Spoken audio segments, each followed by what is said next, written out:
Hello everyone. Hola mis amigos. Wagwan massive. My name is Shanae Butler, and I'm an international boarding student from Jamaica.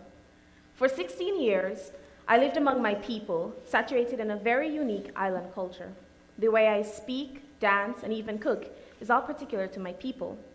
For 16 years, I lived in a place where I and all 2.7 million people around me shared the same culture. Now, what could that possibly mean? I feel as if we've taken the idea of culture for granted. It's a simple term for quite a complex concept. Culture, as I've come to understand it, is but a means of communication. The gift of someone handing you a bowl of warm soup when you were ill is communicating care, love, compassion. Handing someone a bouquet of roses at a funeral is seen as a sign of respect, solemn gratitude, and sympathy. However, not all these traits are shared among the diverse groups pocketed around the world. Engaged silence or a yes mom, yes dad, when my parents are speaking with me is respect for my people, but saying yes mother or okay would invite swift discipline. Language is one of the most commonly used methods of communication, and even this, when tackled in all its realities, has more depth than it initially seems.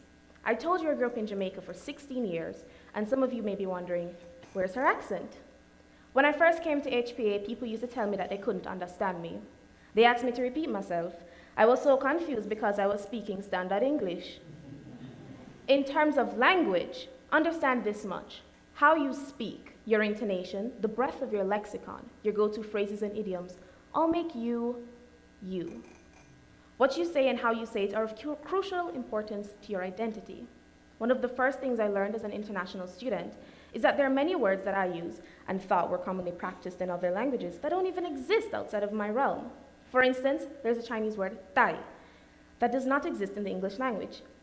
Tai is kind of between idiot and dumb. It's kind of clueless, and it could be an insult, but it's kind of cutesy.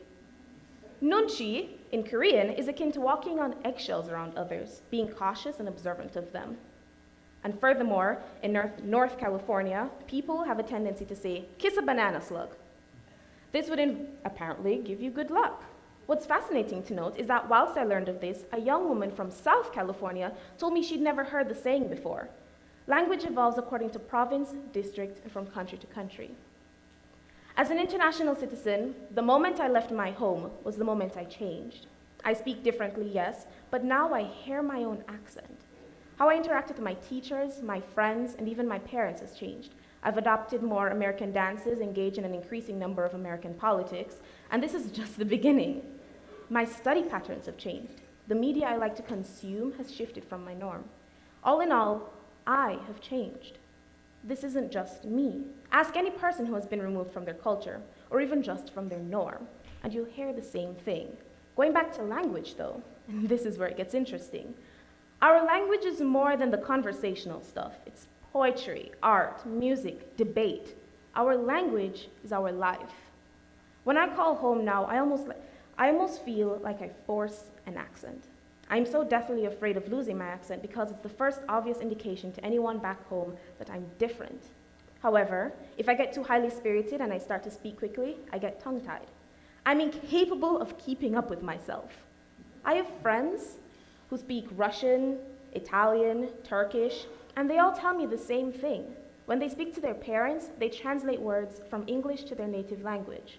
They use different sentence structures, forget pronouns, speak in English without even realizing it. They've begun to think in English and dream in it. They understand English jokes all of a sudden. This is great news. They have adopted and adapted to an entirely different language, but at the risk of losing part of their own. And that's just the thing. We make compromises with ourselves for parts of our identity.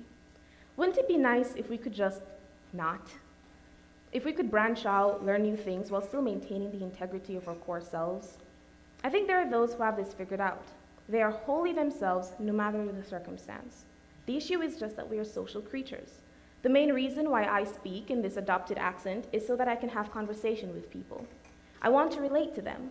Instead of every interaction I have being about my accent, I can learn more about them and whatever it is that they're doing, and they can do the same with me.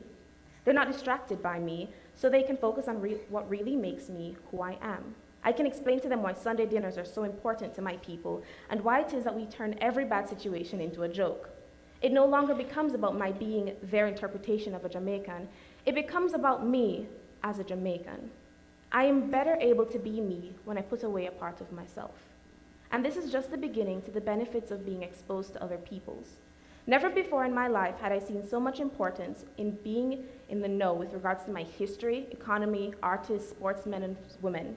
I hold fast to my traditions and more regularly show love and appreciation towards my country now. I defend and examine my people, all because I was no longer surrounded by them. And I could do the same with other peoples. When we heard about the Paris attacks last year, each individual at my school felt it. We were all, in some way or another, connected to the French through other students and faculty members here. Any news in Turkey or Mexico or Kazakhstan becomes my business. I am more of a global citizen of the world now than I was before.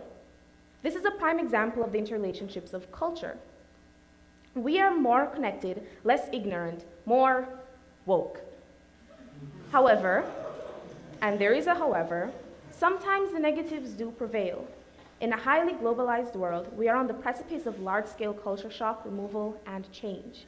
A real-life example of this would be K-pop. Beloved by the people who participate in it, it has, somewhat unfortunately, taken the spotlight away from more traditional Korean music. This Western influence may be seen in a variety of ways: how we dress, speak, and even how we like to look are all typically affected by the Western, namely American, ideal. Overall, we should remember that we are as we are, and it is important that we remain so, no matter where we go and who we impress ourselves upon. Your you is important and should be preserved. Thank you.